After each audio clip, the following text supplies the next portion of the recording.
Hello everyone. Okay, welcome to another video. So in this video, we'll be talking about one of my games that I played in an invitational tournament.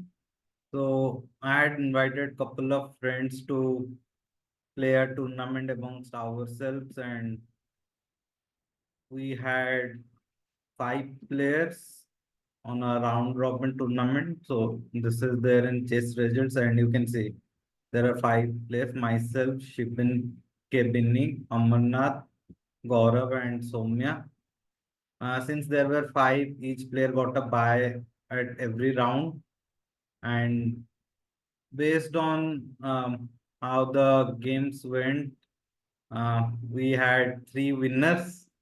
So you can see their smiling faces. Uh, Soumya always looks happy, and even he's always smiling. Gaurav doesn't seem very happy with the medal, but it seems he has to pause for the picture. But it was a good event, and I think all of us enjoyed a lot. And we have some games that we'll take back, uh, mostly analyze. So I'll discuss my first game. This was against Shibin.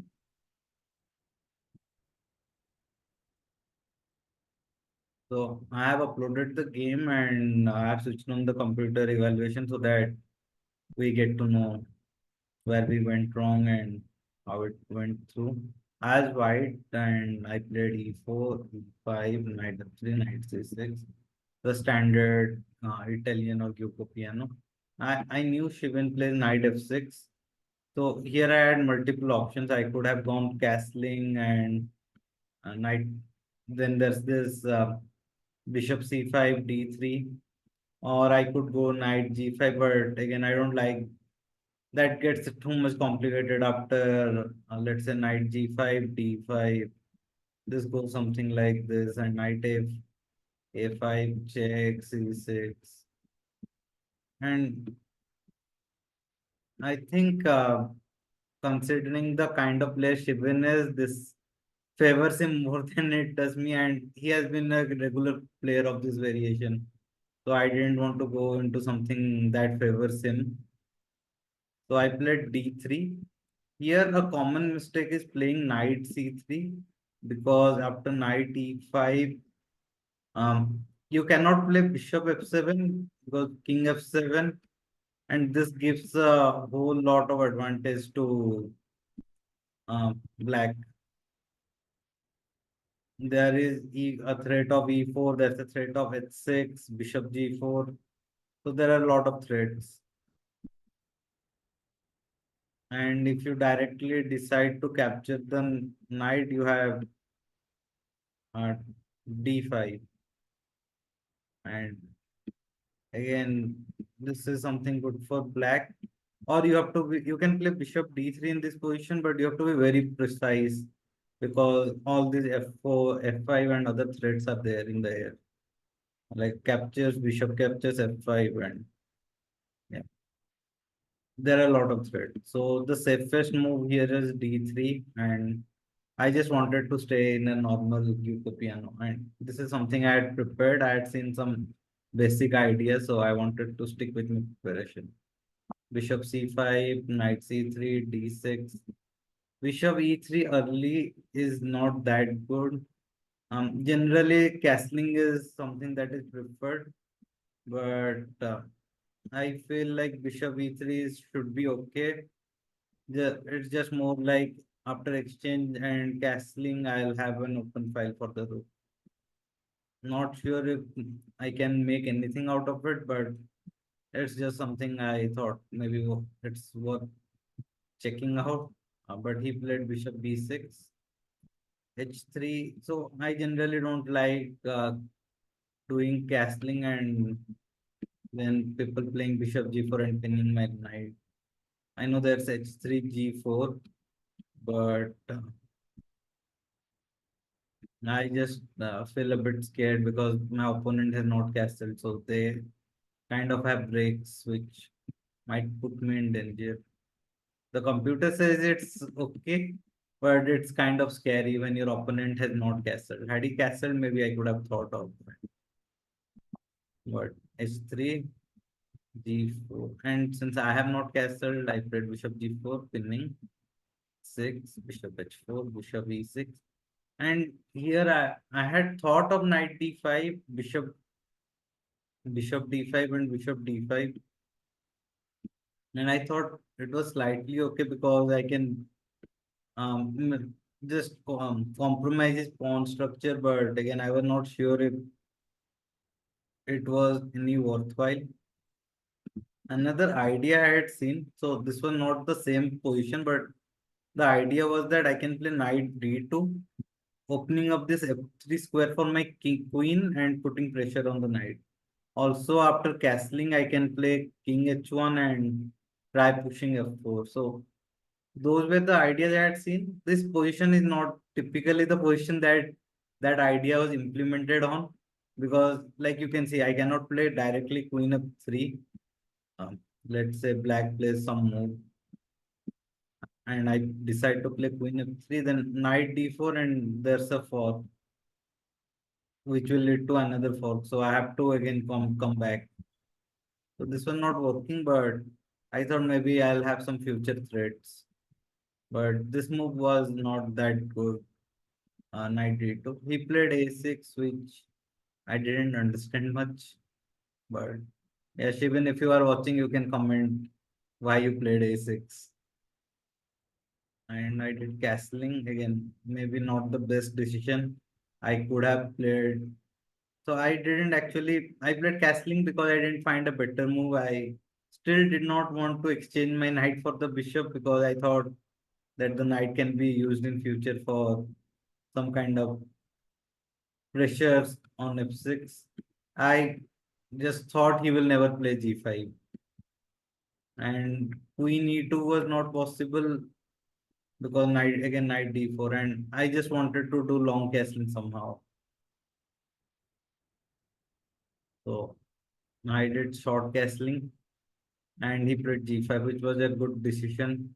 Now that both sides have castled on the king side, the chances for a king side attack is also low, and my bishop will block everything. And the other point to note is this f2 pawn is pinned. So if somebody captures the bishop, I cannot capture back with the pawn. Queen d7, and again I thought I can play f3 and bishop f2, and the other thing is I saw that there might be some sacrifices, so I wanted to move my king out. I wasn't sure if king h1 was the best square because I thought something like this might happen, like king h1, bishop takes h3, pawn takes h3, queen takes h3. Again, I cannot play king g1 because the bishop will get captured. I cannot capture because the f2 pawn is just pinned. And if bishop comes back to h2, I thought knight g4 and I'll have to give up material. Knight f3 was there, and I saw this knight d4 and I didn't know what to do after it. Okay, here the engine says that after bishop h3, I could have played queen f3, and yeah, I missed queen f3. I thought it's an attack, and then now I can capture the bishop. What about knight d4? Okay, I can simply take the knight. Yeah, I missed queen f3. But considering all those plans, I played king h2 because now bishop h3 is also not possible.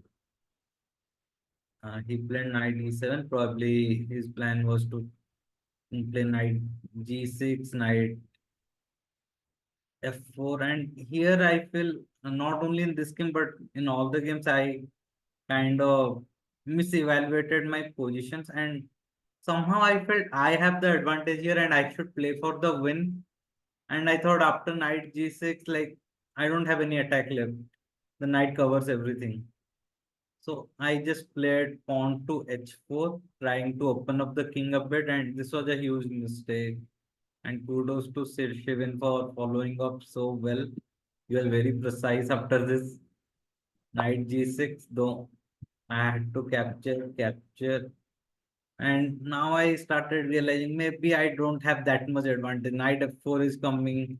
There's this threat of king g7, rook h8, and somehow things didn't feel as safe as I thought them to be. So I thought maybe let's exchange bishop so that you have less attackers, and knight f3 trying to bring in some pieces to defend, and again a move that I completely missed. Uh, Queen g4, brilliant move, bringing the queen into attack, and I had to move back my knight to for defense. If I play any random moves, then I think king g7, rook h8, king g7, or whatever. I think I would have not played knight d2. It looks scary. Maybe knight d2 now. Then check. King has to move to h2 and queen will capture the bishop. Again, the point being this pawn is pinned and there are some serious threats. So yeah, queen g4, brilliant move, and knight d2, trying to exchange the queens. Now I've started realizing maybe I'm under attack. I should not be so ambitious. Knight f4. I thought I can exchange the queens, but I didn't like that after the exchange. Um, this knight comes in, and there is this move of f5. I felt like he's just too comfortable. Again, something I might have mis evaluated, but the kind of position I thought was something like this, where I just felt black's position to be very smooth and white is kind of clueless on how to proceed.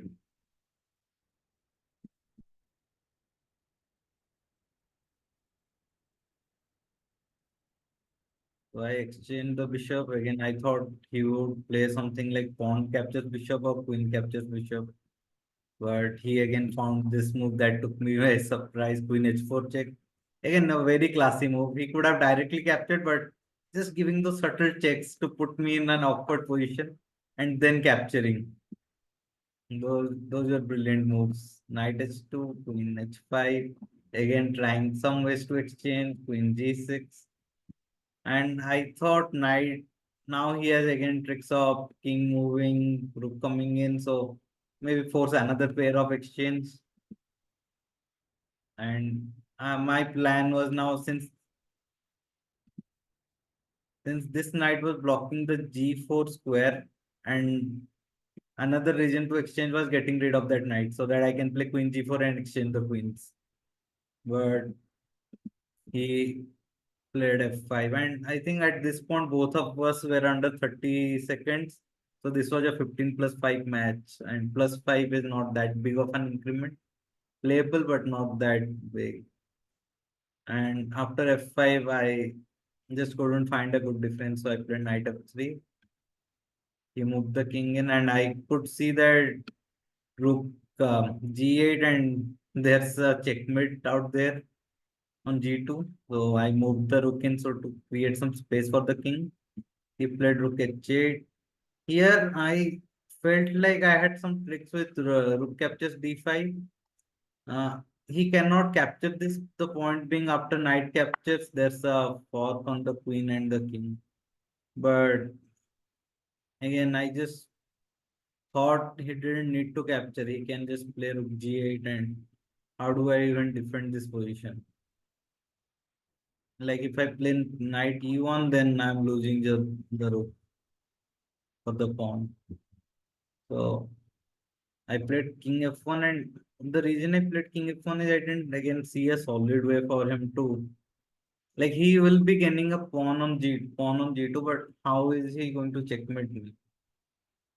Uh, I played I think I played king e2 here, queen captures. The threat is queen captures pawn. The bishop supports the queen, and it will be a checkmate. So f1 to defend. I missed rook g3, and again I think both of us were under time trouble and both of us missed this move. He played rook h3, and I think I was kind of happy with the move after knight g1 f3, king moves to d2, rook h2. I thought I'm okay. I'm a pawn down, but I can exchange, get into a rook ending, and maybe draw. Rook end games are mostly draw if you have one extra pawn. So yeah, we exchanged a lot of pieces. I instead of rook f1, I think rook h1 was more better, more active, where I can just try to go in and do something with the position. Rook f1 was just like a time trouble move. Rook g2, king c3. I was just trying to avoid any discovered attack that might be possible by moving the bishop somewhere. And again, look at the way he finished. He got his king in.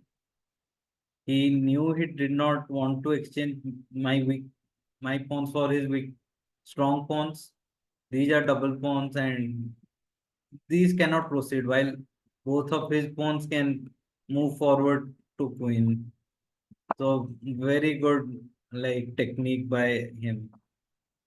Just basic exchange, move the king forward, and yeah, I never got a chance to then stop the pawns and he won. So we were not noting down the move, so maybe a move went here or there, but I think this was mostly how the game went. Again, kudos to Shibin, like he was very precise, and I think his accuracy would be also very high if we check. So good game by Shibin. In our next videos, we'll discuss the other games and the results associated with them. So um, we'll see you then. Have a good one.